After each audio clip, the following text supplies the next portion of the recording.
Some friendly reminders to the media before we start. When asking your questions, please wait until you receive the microphone to start, and always identify yourself and your media outlet each time before your question. If you're joining on Zoom, please use the raise hand feature to ask a question. As a courtesy, please silence your cell phones, and please note recording this press conference on your phone or camera is not allowed, nor is flash photography. We will kindly ask Coach for an opening statement, then direct all questions to the student athletes. When that's finished, they can be excused, and then we will return to questions for Coach. Coach, if you would, please start us off. Obviously very proud of my team. Our execution was terrific. We beat an incredible team, and I couldn't have been more impressed with them in our preparation. We felt like we had to win the three-point line battle, so we did what we could to try to force them into twos, and if they're taking threes, they were going to be challenged. And I think for the most part, we were able to do that. But they're hard to guard because they have so many weapons, and Chucky, besides being an elite scorer himself, he sets other guys up. So we just felt in this game it couldn't be a game where he had 18 points and 14 assists. So, only 10 assists on their 30 baskets. That's how we tried to make them play. And fortunately it worked. But, my guys did a great job offensively, defensively. Jemiah was terrific. Jackson, big shots in the first half. And then, Steven throughout the game, running the show for us. So it's a really gratifying win because of who we beat and how good I thought they were. Now we'll open the floor to questions for the student athletes. Please raise your hand and we will bring you a microphone. Please direct your question to a specific student athlete. Questions? Back row on the left?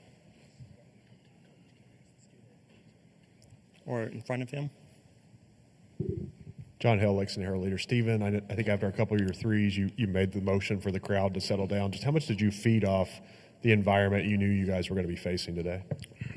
Yeah, obviously it seems like it's been our third road game in neutral sites this postseason, playing in Madison Square Garden, out on the East Coast against UConn and St. John's, and then here in Lexington, Kentucky against Louisville. And so we knew that there were some things in those other games that we could learn from. And personally, I felt like it was my job as the point guard to make sure that when they were going on their runs or the crowd tried to get into it, that I tried to settle things down. And some of that was either feeding Jemiah or finding Kalk underneath, and then a few times it was me getting my own shot. And I think that it was just one of those moments where you could feel the momentum trying to swing their way, and just one of those things that you try to stop it. Any other questions for the student athletes? Third row on the right, please. Jemiah, you had a huge game today, a lot of clutch shots. What was it that was going through your head when you started hitting those that kind of helped you get that momentum? Throughout the season, especially late shot clock, I always had to be pretty aggressive. That was no different today. I just think just making the shots, I guess. Here on the left, third row. Ed Peak, CBS News. Just talk for the players. Talk about Louisville and how you all defended them today, and Hepburn did get a few points, but you made him work hard for whatever he got. And same thing with Edwards. Yeah, I think that coming into it knowing that those two guys were their primary ball handlers and really ran the show for them, and then you also had Smith that was coming off that ankle injury that added some different matchups for us, and the way that they started the game shifted a few things, and just the responsibility to make sure that they were uncomfortable as they were handling the ball. And then at the same time, you have a 4-time Defensive Player of the Year at the basket waiting for them. And so really trying to funnel all of those lane line drives or baseline drives off the three-point line and into Kalkbrenner. And he did a phenomenal job, as he always does, protecting the basket for us and making it difficult for them. And then at the end of the other floor, after we got stops, you kick it ahead to Jackson McAndrew, and he's going to knock it down. Second row on the right, please. Yeah, Steven, Ben Baby from ESPN. I think your wife and son got a good amount of FaceTime. Is this how many games has your son been to so far? Yeah, he's actually been able to come to quite a few. There's a few that with the Big East television schedule was a little past his bedtime, but he was almost at every home game this year, and he loves the crowd noise. He loves the Jumbotron. He loves the games. And so it's fun to have him out here in Kentucky. And it's something that not every college basketball player gets to do is play in front of their kids. And so it's been an honor.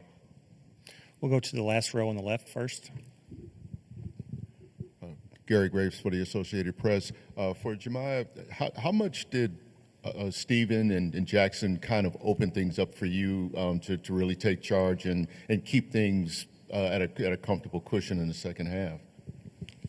Well, those guys are knockdown shooters. They spaced the floor for me. Obviously, a guy I like to play in space, and that was part of the reason why I even picked to come to Creighton, just knowing I would play with guys like Stephen and Jackson and the rest of the guys we had to shoot. Also, Clark down there taking up space. People don't want to leave him on the flip-ups, and it leaves me a lot of opportunity to go out there and just do my thing. Ed, third row on the left here. Again, you guys, I think, hit 4 3-pointers in a row, and it was a 3-point game. And from that time on, y'all pretty much, I don't know, you dominated, but you were. Can you talk about that stretch and what you all did? It just happened to everything just went in like a blur, man. And I mean, went from 3 points to, in the first half. Can we start with Jemiah? I would say early on, we had a lot of good looks that just weren't dropping. And during that stretch, we got 4 great looks, and we knocked them down. And I think from there, we just were in a groove, and we just fed off that. Yeah, I think, obviously, like Jemiah said, we were making shots. I feel like we were all feeding off each other. There was a lot of energy in the ball, and I thought that helped us a lot. Also getting stops on the other end, and we were able to push it and get a lot of great looks. So, yeah, it was a lot of fun. One more question for the student athletes on the right there. Abby Gallant, the Creightonian. Jackson, obviously this is your first time in March Madness playing a game like this. What kind of fueled you to get those points, and what was it like to be on a stage like that? I mean, it's been a dream of mine to be playing in March Madness ever since I started watching college basketball. So obviously it's a blessing to be here, and a lot of credit to my teammates and Coach Mack for putting me in positions to get those shots, to get those looks, because I mean they're all off of them, and so then that was my time to step up and knock it down. At this time, we'll excuse the student athletes. Gentlemen, thanks for your time.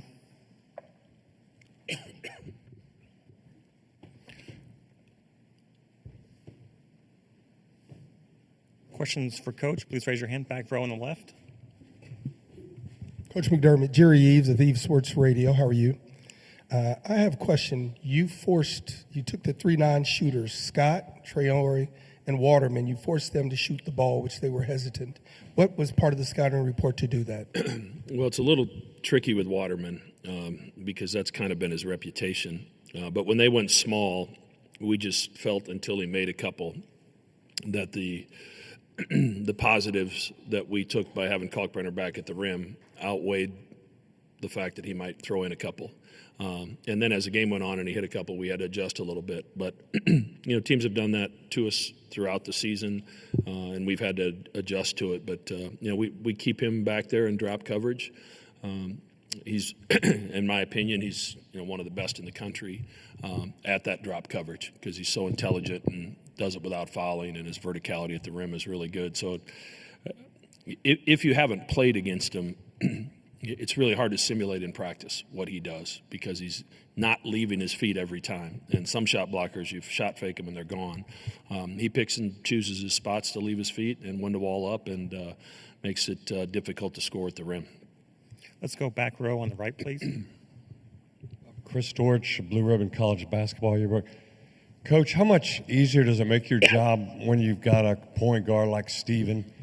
This is the first time I've seen him live, and he's just a perpetual motion, and it just seems to be in total control. Yeah, and that's hard to prepare for too because you don't understand how hard he cuts and the change of direction and change of speed that he plays with, and and besides being an elite shooter, he's a very willing passer, so he can beat you in a couple different ways. So you get to this point of year and you see teams that you haven't seen before, and you think you kind of know what they're about, and but until the game starts, you don't really get it. So you're gonna be tired if you guard Stephen Ashworth for 40 minutes, and he's in condition. He's been doing it every day, and actually, he's just been a godsend for our program. We lost Ryan Nemhart 2 years ago. Decided to move on to Gonzaga, and we had a lot of pieces, and we had to bring someone in that was going to fit. And he's been an unbelievable fit, just an absolute joy to coach every single day. Fourth row on the left, please. Cameron Drummond with the Lexington Herald Leader. Greg, I think you guys never trailed by more than 3 points, and you had the lead for, I think, the final 31 minutes of the game. Just what was such a big factor into calming the crowd in the environment with the start that you guys had and really asserting control early in that first half? Yeah, as I told the team before the game, the start of the game was really critical defensively. And I think they scored on 2 of their first 7 possessions. Just to keep the crowd kind of at bay. I think Jemiah said it. We really had 4 pretty good looks from the three-point line during that stretch and didn't make any of them. But we were able to kind of stay within arm's reach and until we got that little run where we made 4 threes in a row and took it from 3 to 15, and then we kind of traded baskets the rest of the game. But as Stephen mentioned, we just played in an unbelievable environment in New York. You play in Madison Square Garden against UConn and St. John's. It prepares you for anything you're going to see in the NCAA tournament. And our league has been terrific all year. We weren't great in November and December, but I think a lot of teams had new pieces. But I think by the end of the year, our league was playing pretty well. And with Xavier's win yesterday and our win today, I think that shows the Big East pretty good. Second row on the right, please. Yeah, Greg, Ben Baby with ESPN. At what point did you realize that a water bottle had been chunked on the court, and kind of what was your reaction, kind of that whole situation? Yeah, I felt the splash when it landed, but I don't know what happened on the other end, and that led to the technical. But it ended up obviously a couple free throws was nice at that point in time. Any other questions? Coach, we appreciate your time. Thank you.